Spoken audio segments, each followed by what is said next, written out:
bana bene data turabashuje kandi tubifurije kugubwa neza mwese Uwiteka abahire. Tuje gusangira icyigisho kitubwira ngo kuregwa kwa Kristo. Ni muri bya byigisho byacu dusanganywe, ibyigisho ubutumwa bwiza uko bwanditswe na Yohana. Nitwa Ukugize Jean Pierre. Ndi kumwe na bene data bazindutse baje kudufasha, tugiye kumarana iminsi. Reka mbakire babasuhuze kandi babibwire maze dukomeze n'icyigisho cyacu. Karibu mwene data. Mwaramutseho neza, nanjye ndabasuhuje. Nitwa Aimable Nshimiyimana. Murakoze cyane, karibu. Mugire igitondo cyiza, ndabashuhuje. Nitwa Nzabamwita Pierre.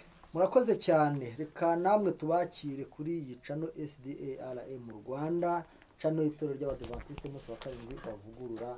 Abahageze bwa mbere mukore subscribe kugira ngo tuzagumane cyangwa se tuzahorane mu byigisho byiza twigira kuri iyi channel. Reka tujye mbere, tugiye kwiga icyigisho kitubwira ngo kuregwa kwa Kristo. Reka dusabe Aimable n'ubundi atunyuriremo mu ncamake umutwe w'iki cyigisho, noneho dukomeze n'ingingo yacu y'uyu munsi. Karibu Aimable.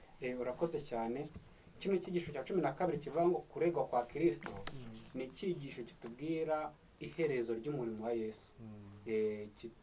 Kitubwira itangiriro ry'imibabaro ikomeye ya Kristo, igihe kigoye kandi gikomeye yaragiye kunyuramo kugira ngo abone uko aducungura.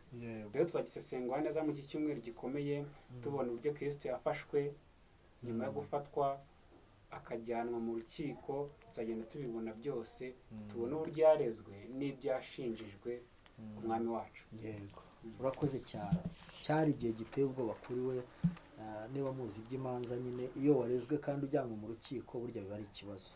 Biba ari ikibazo, ariko tuzabibona kandi tuzabona uko byamugendekeye n'uko yaturwaniye urugamba twe tutari kwishoborera. Ni ku bwacu si kubwe, tujye tumushimira cyane. Ingingo yacu y'uyu munsi iratubwira ngo igihe gikomeye. Iki gihe gikomeye ni ikintu nicyo tugiye guheraho, nicyo tugiye kumva. Reka dusabe mwene data Pierre aturebera muri Yohana 18 umurongo wa mbere. Mu kibazo tubazwa ngo igihe Yesu yari amaze gusoza isengesho rye ryo kwinginga, nihe yajyanye n'abigishwa be kandi bari bafite uwuhe mugambi? Muri Yohana 18 umurongo wa mbere, karibu Pierre dusomere. Yohana 18 umurongo wa mbere haragira hati: Yesu amaze kuvuga ayo magambo, asohokana n'abigishwa be, yambuka umugezi witwa Kidironi. Hariho agashyamba akajyanamo n'abigishwa be. Yego, ngaho aho Yesu yahise ajyana n'abigishwa be. Abo twiganye mu cyumweru gishize mu cyigisho kivuga ngo Yesu asabira abigishwa be, nomero yacyo ya kabiri, twabonye uburyo ririya sengesho yasengera abigishwa be, ariko ntiyanagarukira kuri ibyo, ahubwo asabira natwe twese abazakurikiraho mu gihe kizaza. Rero amaze kuvuga ayo magambo, amaze kuvuga ibyo, amaze gusenga, amaze gusabira abigishwa be, yambukana n'abantu akagezi kitwa Kidiyoni, arangije ngo ajyana n'abigishwa be mu gashyamba. Nituvuga agashyamba abadukurikirwa mwamaze kubyumva. Reka tujye dusabe mwene data turebere muri Mariko 14 umurongo wa 33 kugeza 34. Mu kibazo tubazwa ngo igihe umwami Yesu yararikiraga abigishwa be batatu kumuherekeza, mbese n'iki yabasabye kandi kubera iki? Hari abigishwa be batatu yararitse kumuherekeza, ubwo bari muri ako gashyamba, ariko ngo hari ibyo yabasabye. Kandi ni ihe mpamvu yatumye abibasaba? Mariko 14 umurongo wa 33 na 34, karibu dusomere. Mariko 14 umurongo wa 33 haragira hati: ajyana Petero na Yakobo na Yohana, atangira kumirwa no guhagarika umutima cyane. Arababwira ati: umutima wanjye ufite agahinda kenshi kenda kunyica, mugume hano mube maso. Yego, yabasabye kumuherekeza, anabasaba kugumaho kandi bakaba maso, ariko cyane ku mpamvu y'agahinda yaragenje ate yarafite. Reka twakire Aimable avuge kuri iki kintu, kuko ni igihe gikomeye cyaranze imibereho ya Yesu hano mu isi. Ngaho Aimable ni karibu ugira icyo ukitubwiraho. Iki gihe gikomeye cyari igihe Kristo afite agahinda mu mutima we, kuko igihe cyo kubambwa kwe cyari gisohoye. Mu bigishwa ba Yesu 12, batatu muri bo abo twakwita nk'inkoramutima ze, inshuti ze magara cyane, yabasabye kumuherekeza, koko barajyana bageze mu gashyamba arababwira ati umutima wanjye ufite agahinda gakomeye cyane kenda kunyica.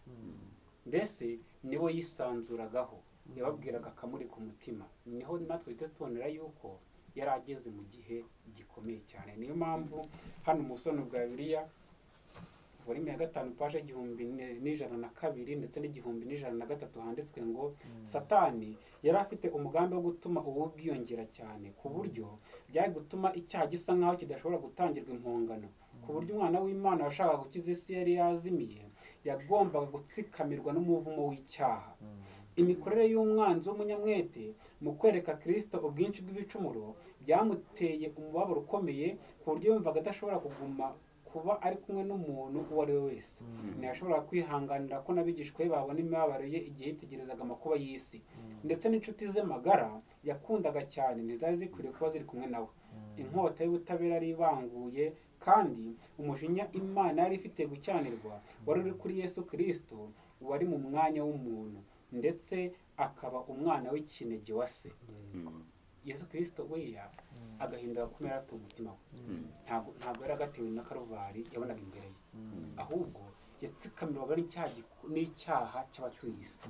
Ndetse mwibuka abigishwa batatu yabasize inyuma gatoya ngo yegera imbere nk'ahantu umuntu yatera ibuye, ajya gutakambira se ari wenyine, kuko bifuza ko n'abigishwa babona uburemere bw'icyaha cy'abatuye isi cyari kimutsikamiye. Cyari igihe gikomeye kuri Kristo. Cyari igihe gikomeye. Iki gihe cyari gikomeye. Pierre urakivugaho iki? Karibu kuri iki gihe gikomeye. Iki ni igihe gikomeye cyane, ni igihe umurimo wa Kristo wari ugeze ku iherezo ryawo, ariko yagombaga no guhura n'intambara nyinshi. Abigishwa be ntabwo bari barimo kureba umugambi w'umurimo we, ntabwo bari, kuko abigishwa be bari abantu kimwe natwe, barebaga hafi nk'uko natwe twari tumeze. Ntabwo bari bagahawe umwuka wera wo kubana nabo imbere mu mitima yabo ngo abayobore ku kantu ako ari ko kose. Iki gihe rero cyari kigoye, ni nacyo gihe Petero yiyambaje inkota ati jyewe rwose umuntu uragukoraho ntabwo byakunda. Ibyo rero byari bihabanye n'uko Yesu yarebaga umurimo we. Yesu ikibazo cyari kimuruhabaje, cyari kimuhangayikije, ni umurimo wo gucungura umunyabyaha, gukura umunyabyaha mu rupfu. Kandi gukura umunyabyaha mu rupfu yagombaga kumukuzamo gukiranuka kwe. Umurimo wose yagombaga kuwukorana ubwitonzi kugira ngo Satani atamurasa umwambi ngo ave ku murongo wo gukiranuka kw'Imana. Aha rero niho hari hagoye cyane mu mibereho ya Yesu. Rakoze cyane mwene data Pierre, uvuze ikintu kiremereye gikomeye. N'abakurikira iki cyigisho dukwiriye gukura muri iyi ngingo, kuko hano muri ibi bihe bikomeye byari bikomereye umwigisha wacu, byari bikomereye umucunguzi wacu. Hano mu magambo mwene data Aimable yadusomeye twabonye neza ko Satani we yari ari hafi, kandi yashakaga, nuko bari mu ntambara ya nyuma, ari hafi kugira ngo icyaha gikure. Cya cyaha rwa rubori rw'icyaha yashyize mu isi rukure rwaguke, kandi byari gushoboka iyo amutsinda kuri uriya munota. Rero hano intambara mwene data Pierre atweretse tuyirebe kandi tuyiteho, n'abadukurikira tuyikure muri iyi ngingo, ducyuriyo rwose. Kuba Yesu yari ari kurwana ku ngingo irebana no gukiranuka, Satani iyo aza kumukoshesha gato byari kuba birangiye. Niyo mpamvu natwe burya intsinzi yacu nayishingiye. Twebwe amahirwe dufite niyo tuguye mu makosa, umwana w'Imana bari hafi kugira ngo aturamburire ibiganza. Noneho twarangiza twamara kuyamenya tukagenda tukavuga tuti data tubabarire, dore twakosheje tukababarirwa. Rero ariko dukuremo iki ko igihe turwana natwe dukwiriye kurwana. Iyo bivuze kurwana k'umukiranutsi ni ukurwana arinda impamvu iyo ari yo yose yatuma akiranirwa. Rero ni ibintu byiza cyane. Reka sinzi mufite icyo mwakongera kuri iyi ngingo, umunota umwe noneho tugasoza iyi ngingo. Karibu Aimable. Kino gihe gikomeye Kristo anyuzemo, natwe muri iki gihe umunyabyaha agomba kukinyuramo, ukababazwa n'icyaha, ukabona ububi bwacyo. Pierre agiye agikomoza mu byigisho byatambutse, umunyabyaha wese akwiriye kugira kino gihe gikomeye, ukumva ko icyaha cyawe ari cyatumye umwana w'Imana apfa. Kristo wari Imana yapfuye kubera icyaha cyanjye, hanyuma ako gahinda gakomeye kakaba ariko kadutera kakantera kandi nako kagutera kwihana kuticuzwa. yego karibu Pierre umunota umwe nawe dusoze. Iki gihe gikomeye ni ingenzi kuri buri mukirisitu. Tugomba kumenya ko hari intambara, hari umwanzi uturwanya, ariko hari na Kristo uturwanirira udushaka.